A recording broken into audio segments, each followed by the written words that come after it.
Buenos días, soy Giuliano Perseu, director de Geneva Call Colombia y estamos aquí con el segundo episodio del Café con el DIH.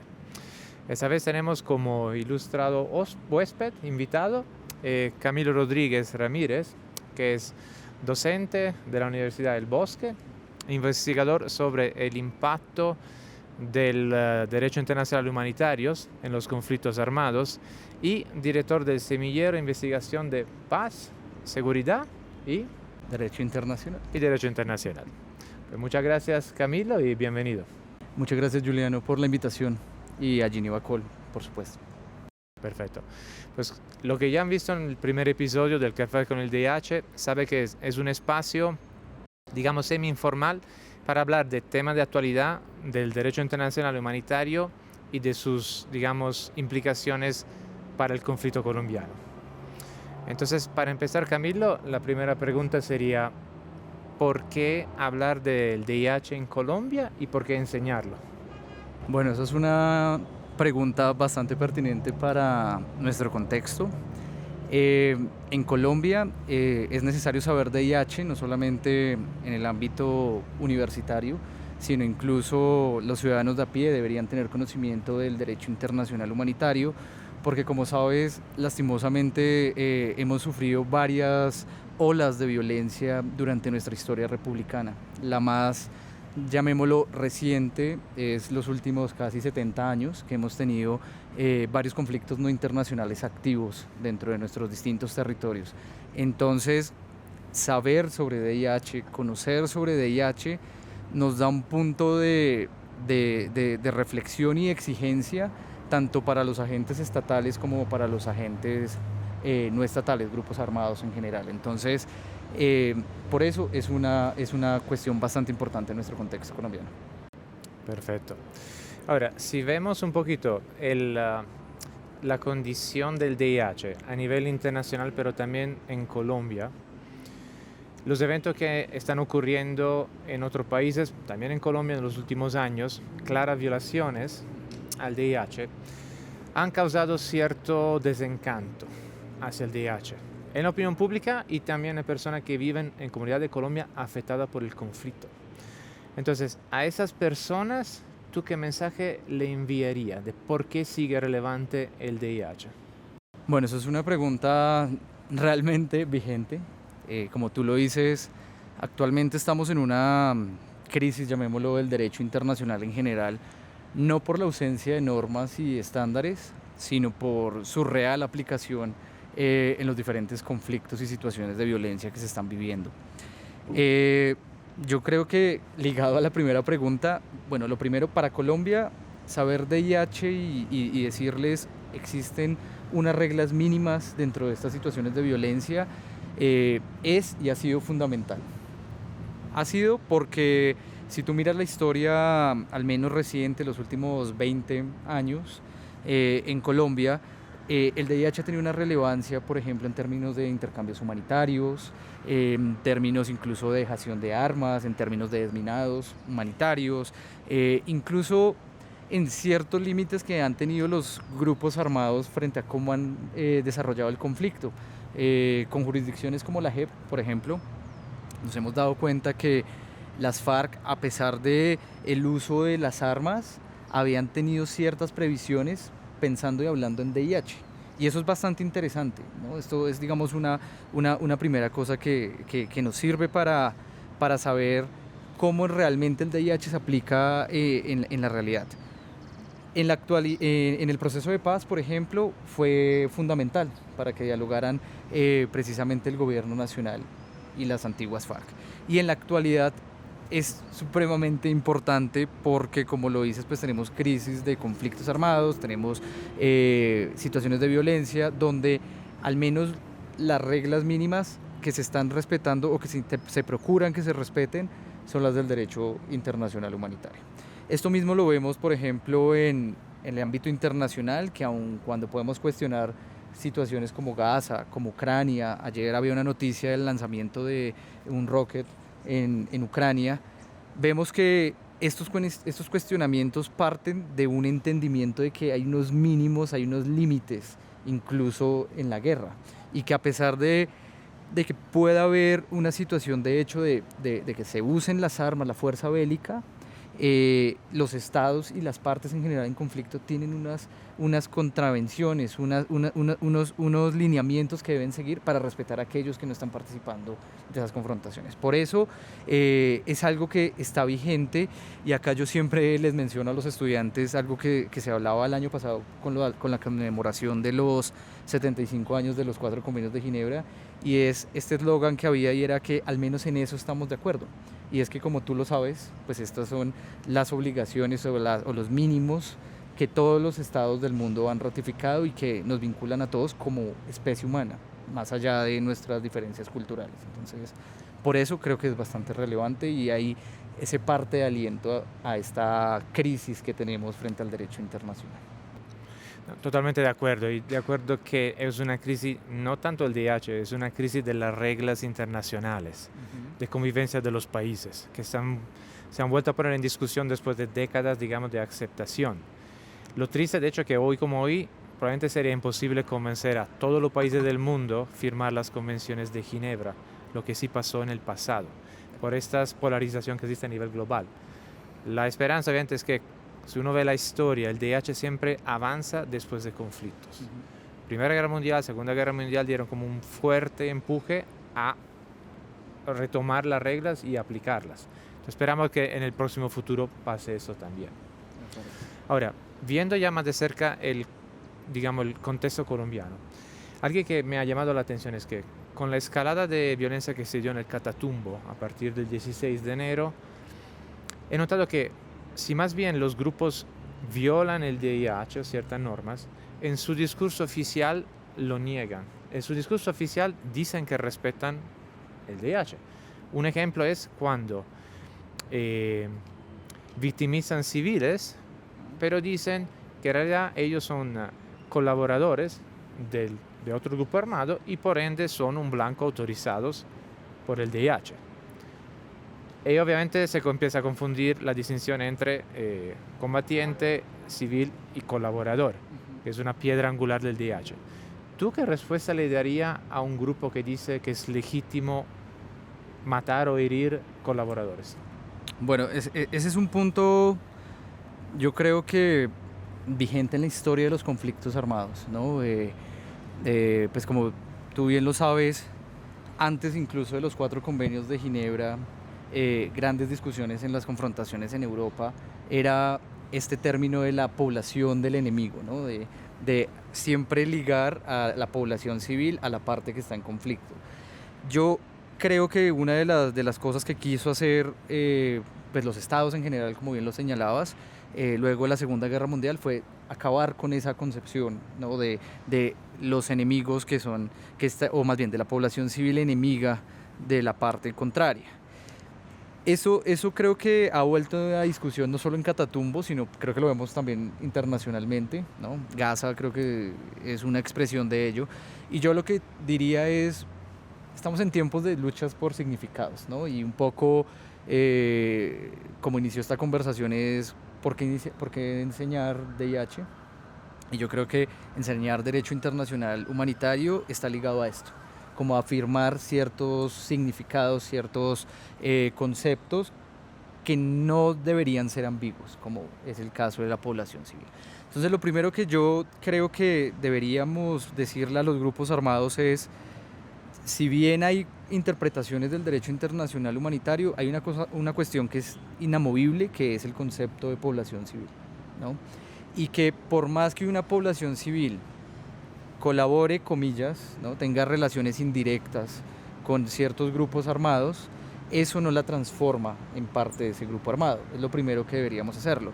Y deberíamos recordarle a los grupos armados que tienen, digamos, una trayectoria fuerte también entendiéndose con organismos humanitarios y tratando de aplicar DIH, por eso lo incorporan en sus discursos, pues de volverles a decir, ojo, ustedes tienen también unos límites y el límite es la población civil. Eso es como lo primero que hay que mostrar.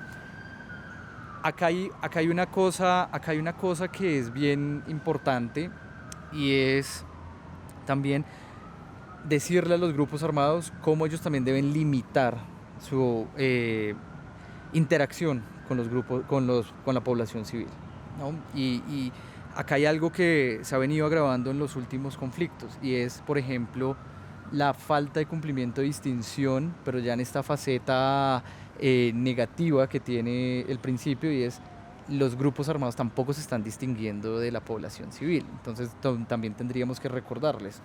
Uno, población civil es un concepto inamovible. Dos, ustedes también tienen que procurar distinguirse de la población civil para que no dar la percepción a los otros grupos armados de que pueden atacar a cualquier persona que tengamos razones para creer que colaboran. Y tres, que el principio de distinción siempre nos dice que si hay duda, pues tenemos que presumir que son civiles, ¿no? Entonces, a una crisis como la del Catatumbo, yo creo que habría que hacerle este llamado a los actores armados, sobre todo por algo, y es porque los actores armados usan o se refieren al DIH un poco para ganar legitimidad en sus acciones. Y uno podría decirles, claro, no basta con solo invocar el DIH, sino hay que aplicarlo para que sus acciones sean legítimas e incluso tengan posteriormente, si se llega a un proceso de paz, tenga un impacto en ese escenario. No, totalmente de acuerdo. De hecho, es bastante irónico notar cómo casi todos los actores armados se presentan como los defensores de las comunidades y luego que victimicen a civiles, a miembros de la misma comunidad. O sea, y allí honestamente es como, ¿quién te va a creer si dices una cosa y haces la otra? De acuerdo. Así de sencillo. También añadir que Geneva Call hizo un estudio comparativo del discurso oficial de 10 grupos armados en varios países del mundo, incluyendo nombres conocidos como Al-Qaeda, como el Estado Islámico y también la FARC, y midiendo cuál era la interpretación de varios conceptos del DIH respecto a lo que realmente luego era la interpretación clásica. Y donde hay más diferencia es justamente en el concepto de distinción. Ahí es donde los grupos normalmente se alejan más de lo que es la doctrina del DIH. Ese es un punto súper interesante porque incluso con lo que se ha visto, por ejemplo, en la Jurisdicción Especial para la Paz, en Fuerza Pública pasa algo similar, ¿no? Digamos que el Estado colombiano ha reformulado sus doctrinas desde el 2011 con algo que se llama la doctrina Damasco, y hay una apertura a los reglamentos operacionales y es mucho más claro la adopción de las visiones clásicas del DIH. Pero cuando uno revisa las fotografías de lo que han venido sacando los casos de lo que sucedía en los 80s, en los 90s, en Fuerza Pública sucedía algo parecido, y es hay un entendimiento diferenciado, influido también por políticas de seguridad, de lo que es el principio de distinción. Y vemos que entonces podría haber una generalidad entre los estatales y no estatales en querer no entender el principio de distinción, claro, porque hay cosas como economía de guerra, ¿no? Entonces tú atacas por prevención y te ahorras un montón de esfuerzos militares, en vez de tener que tener toda esa carga de hacer el ciclo militar y poder distinguir y generar una operación más organizada.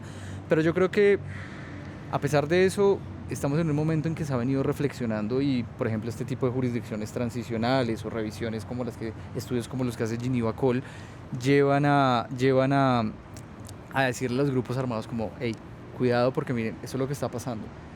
Y creo que detrás de eso también pueden haber incentivos, ¿no? Y eso es una parte bien importante, algo que siempre preguntan los estudiantes en clase: ¿por qué un grupo armado quiere cumplir o quisiera cumplir el derecho internacional humanitario? Y es, claro, los estados tienen obligaciones y digamos que es un aspecto jurídico más formal, pero en el caso de los grupos armados, uno diría, más que la obligación que los vincula, son los incentivos, ¿no? Entonces, posibilidad de amnistías, posibilidad de sentarse a negociar, posibilidad de tener estas aceptaciones en el territorio de forma más fácil. Legitimidad. Claro, legitimidad. Te va a aceptar una comunidad más si tú no los atacas, si tú les das ataques directos, les restringes, les prohíbes accesos de comida, etcétera. Bueno, entonces creo que también en la enseñanza del DIH uno tiene que ver estos aspectos prácticos y no solo los jurídicos de por qué cumplir el derecho internacional humanitario puede ser bueno para la población civil, pero para el actor armado también. De acuerdo. No, absolutamente. Ahora, viendo un tema más puntual y también lastimosamente triste para Colombia, el reclutamiento de niños, niñas y adolescentes en los grupos armados, que también es un fenómeno que ha aumentado tristemente en envergadura en los últimos años. Hay cierta confusión. Entonces, primero, para aclarar cualquier duda, ¿cuál es la edad mínima en que un grupo puede reclutar un joven en sus filas? Bueno, es una pregunta, uno podría decir fácil, pero es bastante compleja en Colombia. Desde el derecho internacional humanitario, la edad mínima es 15 años. Es un estándar bastante reducido para el estándar que tiene la legislación colombiana. En Colombia el Código Penal extiende esa protección hasta los 18 años. Entonces, acá hay que tener cuidado en el caso colombiano porque, por un lado, el DIH te dice hasta los 15 años, pero el derecho penal colombiano te dice si tú lo haces de los 15 a los 18 también está prohibido, ¿no? Es una conducta punible, perseguible por el Estado. Entonces, esto es importante saberlo porque si uno revisa ciertos argumentos de algunos actores armados, pues a veces también acuden al DIH para decir, yo cumplo el DIH y yo no recluto menores de 15 años, entonces no estoy cometiendo un delito, entonces no deberían a mí decir que yo recluto menores.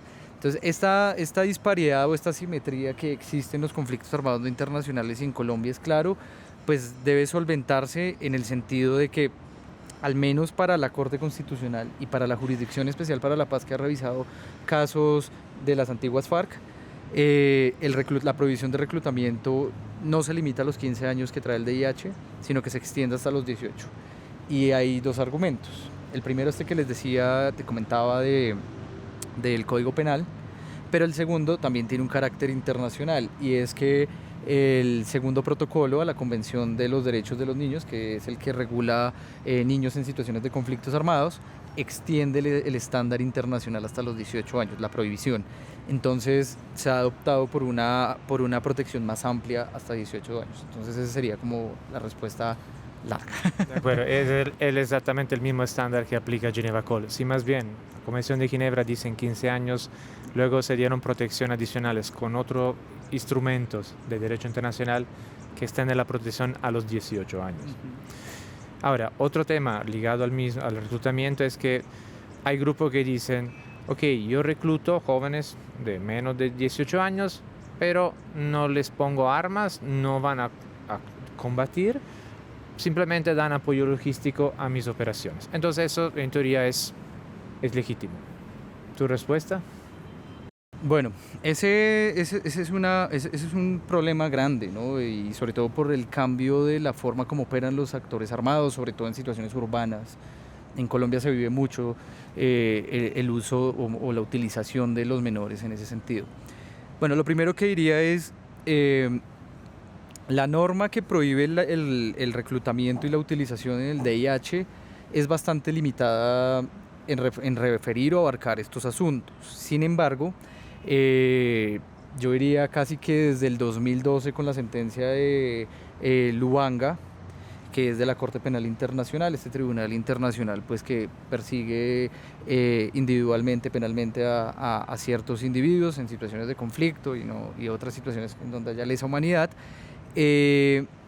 estableció que la prohibición y el crimen de guerra, porque digamos que esta prohibición cuando se cumple se vuelve un crimen de guerra y al volverse un crimen de guerra es perseguible por cualquier miembro de la comunidad internacional, incluido pues esta Corte Penal Internacional.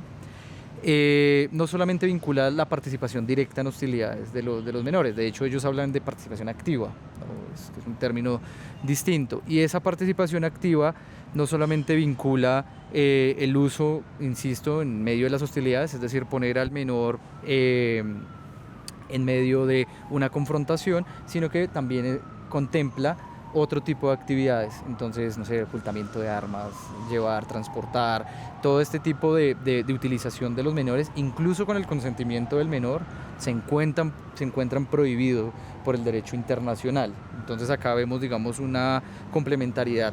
No solamente el DIH, sino el derecho penal internacional nos completa esa obligación y nos dice, ojo, porque los menores, los niños, niñas y adolescentes tienen una protección especial tú tienes que garantizarle ciertas garantías, educación, cultura, acceso a la cultura, ¿no? Problema de Ucrania, pero además tú no lo puedes utilizar dentro de tu estructura armada, sea estatal o no estatal, así sea para que te lleve las armas o te las esconda. Es un poco lo que nos va a decir el derecho internacional. Perfecto. Ahora, hablando de Geneva Call, nuestra misión a nivel global es dialogar directamente con los grupos armados para fomentar el respeto de la norma del DIH y así aliviar los sufrimientos de la población que vive en zonas de conflicto. ¿Tú cómo ves esa misión? Bueno, yo creo que desde el inicio de la existencia de el derecho internacional humanitario como una rama del derecho internacional público, los organismos humanitarios han tenido un rol indispensable. O sea, esa es la piedra angular, incluso de la existencia misma de esta rama del derecho internacional.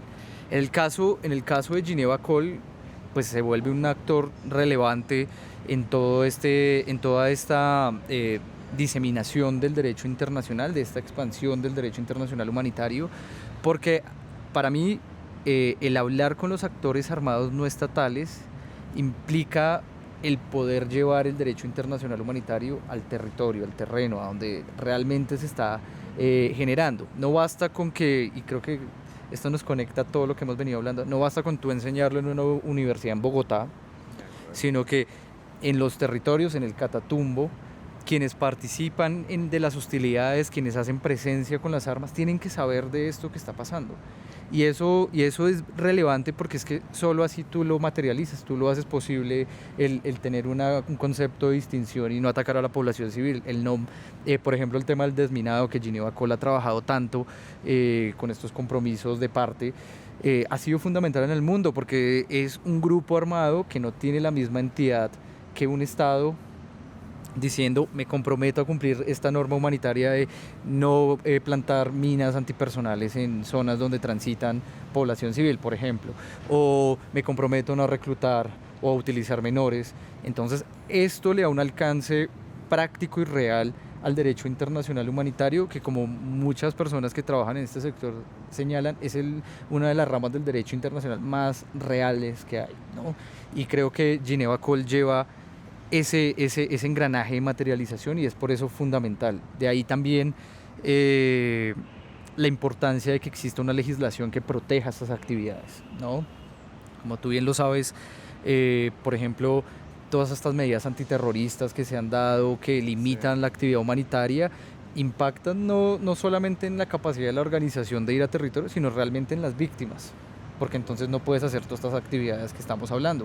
No puedes coger y llevar, por ejemplo, la ayuda humanitaria, que muchas veces solo el organismo humanitario es el que la puede entregar dentro de los territorios. Entonces es fundamental también dentro de esa actividad y ese rol que juegan organizaciones como Geneva Call, asegurar desde la legislación y desde la institucionalidad pues su accionar dentro de los territorios. De acuerdo, y una precisación para lo que nos están viendo. Los compromisos que mencionó Camilo son las actas de compromiso que Geneva Call, ya después de cierto trabajo con un grupo armado, firma con el grupo armado, con el cual el grupo armado se compromete a respetar una regla muy específica del DH. Por ejemplo, no utilizar minas antipersonas, que es, digamos, que es una de las cosas más fundamentales. Estas actas de compromiso son un elemento muy importante en un proceso de maduración de un grupo armado a una autoridad de facto, o sea, una autoridad que gobierna una cierta zona, aunque no es el poder, digamos, establecido por la ley, y que eventualmente se puede transformar en un gobierno. Le llevo, por ejemplo, el ejemplo de Siria. Geneva Call ha trabajado con 46 de los 52 grupos armados que estaban luchando contra el régimen de Bashar Assad y lucharon por varios años como grupos, digamos, armados. Luego, a principios del final del año pasado, en muy poco tiempo, en un par de meses, estos grupos lograron derrocar el régimen y ahora son ellos el gobierno. Entonces, ese proceso de grupo sin reglas, sin respeto al DIH, hasta una autoridad realmente que pueda gobernar un país, pues necesita una maduración. Esto es algo en que el DIH puede ser instrumental. De acuerdo. Y yo te daría otro ejemplo bien interesante. En el caso de minas antipersonales, la Jurisdicción Especial conoció un caso para una amnistía sobre una plantación de minas antipersonales. Y parte del parámetro para identificar una regla de prohibición de plantación de minas antipersonales fue precisamente tomar los casos en que precisamente actores armados no estatales habían firmado con Geneva Call estos compromisos y que dan muestra de una práctica, claro, no estatal, pero sí una parte en conflicto de, por ejemplo, la existencia de una regla de prohibición de plantación de minas antipersonales. Podría ser debatible doctrinariamente cómo se usan estos casos y todo, pero creo que es un buen ejemplo para ver también la eficacia de estos compromisos y de poder ir a hablar con los actores armados y llevar el DIH hasta donde se desarrolla el conflicto. De acuerdo, porque al final quien se beneficia son las personas que viven en la zona de conflicto. Este es digamos, el fin. Perfecto. Otra pregunta. El gobierno Petro le ha apostado mucho a los diálogos de paz, con la paz total. Pero en esos diálogos, digamos que no se ha logrado poner el DIH como elemento importante de conversación, digamos, de negociación. Entonces, para ti sería ventajoso, con el fin de lograr una negociación exitosa, poner realmente al centro de los diálogos el DIH? Absolutamente. Yo creo que Colombia tiene un caso claro que fue los diálogos de paz del 2016. Y ahí el derecho internacional humanitario jugó un papel importante. De hecho, mucha gente ahora habla del derecho internacional humanitario como un camino para la negociación con grupos armados. ¿Por qué? Por varias razones. Lo primero, por razones políticas. Tú sabes que normalmente a estos tipos de grupos se les ha denominado grupos terroristas, ¿no? Y se les da una connotación política muy fuerte. Bajo ese presupuesto, pues negociar con un grupo que se ha denominado como terrorista resulta bastante complejo porque no solamente vienen las razones políticas, sino jurídicas que generan una limitación clara en las mesas de negociación. ¿Qué se hizo, por ejemplo, en La Habana? Despejar esa ecuación y quitar el elemento de terrorismo. Ya no se le llamaban a las antiguas FARC terroristas, sino se le llamaba que era un grupo armado organizado bajo las definiciones del derecho internacional humanitario. Eso es importantísimo porque bajo el DIH, como no existen razones políticas, como no existe la motivación política, religiosa, cultural, sino que lo que te importa es que tú reúnas unos requisitos mínimos para estar en esta situación de conflicto, pues dejas a las dos partes en un mismo plano, en un plano simétrico en que las fuerzas del Estado son parte del conflicto armado y el grupo armado también. Entonces partes desde una misma base y ya empiezas un diálogo simétrico, importante en una mesa de negociación. Lo segundo, que si tú ya llegaste al estadio de poder identificar a esta otra parte como parte de un conflicto armado, no internacional, tú le puedes ofrecer ciertos mecanismos o ciertos remedios jurídicos que encuentras en los mismos instrumentos internacionales de derecho internacional humanitario. Caso claro, amnistías. La amnistía más amplia posible, que está en el protocolo adicional segundo, ¿no? y que puedes aplicarla una vez termines una negociación de paz, por ejemplo. Entonces tú le puedes decir a la otra parte, bueno, como somos parte en conflicto, si no incumpliste el DIH, te puedo dar amnistías en estas condiciones. Y eso es otro incentivo, porque como tú vas negociando y el conflicto se va desarrollando, entonces la parte va a decir, bueno, tengo que respetar el DIH para que cuando se acabe el conflicto puedan mis integrantes recibir estas amnistías y no tener ninguna deuda con la justicia. Básicamente es eso. Lo segundo, o más bien lo tercero, otro instrumento importante, ceses de hostilidades. Tú sabes que el DIH permite estos ceses de hostilidades bilaterales, que para el DIH son acuerdos especiales, a veces en las negociaciones se llaman como ceses políticos, pero en el efecto jurídico son acuerdos especiales. Estos acuerdos especiales pueden ir desde esta cesación de los ataques, de los bombardeos, de las operaciones militares, sean del Estado o de los grupos armados, hasta, por ejemplo, acuerdos como desminado humanitario, como un tipo de oferta o de, más bien, de acción para mostrar claro, para mostrar esta voluntad de negociación. Entonces, en el 2015, 14, finales del 14, tú ves que las FARC empiezan a hacer unas acciones de desminado humanitario en el marco de las negociaciones. Estos son muestras de buena fe, digamos, en las negociaciones, que pueden hacer que, por ejemplo, el Estado diga: suspendo los bombardeos, suspendo ciertas operaciones en ciertos lados, y eso va a beneficiar al grupo armado porque pues claramente va a salvaguardar la vida de quienes están dentro de sus filas, pero también a la población civil. Entonces creo que en el caso de Paz Total, usar el DIH y usarlo como esa materia prima base te va a dar este tipo de herramientas y te va a dar certezas, y le va a dar certezas a la contraparte, porque si tú puedes aplicar DIH es porque tú estás en medio de un conflicto armado no internacional, y esto ya te da un marco jurídico para dialogar y hablar. Por el contrario, en las mesas donde no se llegue a establecer que hay un conflicto armado, sino que se trata de otro tipo de situaciones de violencia, lo que se podría hacer es buscar entonces otro tipo de mecanismos, pero también le darías una certeza a la contraparte de hasta dónde se va a llegar con las mesas. Entonces creo que es fundamental en ese sentido el derecho internacional. Absolutamente. Yo añadiría también un aspecto práctico, porque enseñar el DIH a los grupos armados, pero también a los miembros de la comunidad donde ellos se mueven, puede tener un efecto sumamente importante cuando se logre un acuerdo de paz y una desmovilización, porque la paz no empieza con la firma de un acuerdo. La paz es todo un proceso que sigue esa firma. Entonces claramente se necesita un proceso de conductas de los excombatientes, que como excombatiente tiene varias protecciones, pero también tiene que respetar ciertas reglas, y la comunidad tiene que aceptarlos, porque si no, si siguen las dos partes fracturadas, nunca va a existir realmente una paz duradera. El DIH en ese caso, enseñado a ambos lados, puede ayudar muchísimo. De acuerdo. Ahora, para cerrar aquí nuestra conversación, vamos a hacer un ejercicio muy práctico. Yo te voy a decir una serie de palabras, de frases, y tú me respondes con lo primero que se te viene a la mente. ¿Ok? Ok. Listo. Primero, DIH. Protección a la población civil. Conflicto armado en Colombia. Un largo flagelo que hay que terminar. Enseñar DIH. Proteger a la población civil y tener insumos para finalizar las hostilidades. Gineva Call.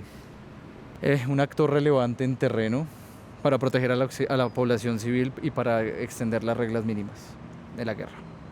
Civiles en medio de las hostilidades. La peor parte de los conflictos.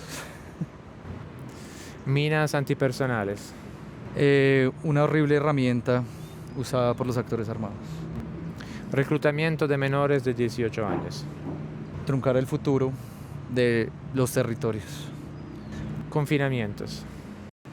Una afectación cultural, territorial y comunitaria en Colombia. Perfecto.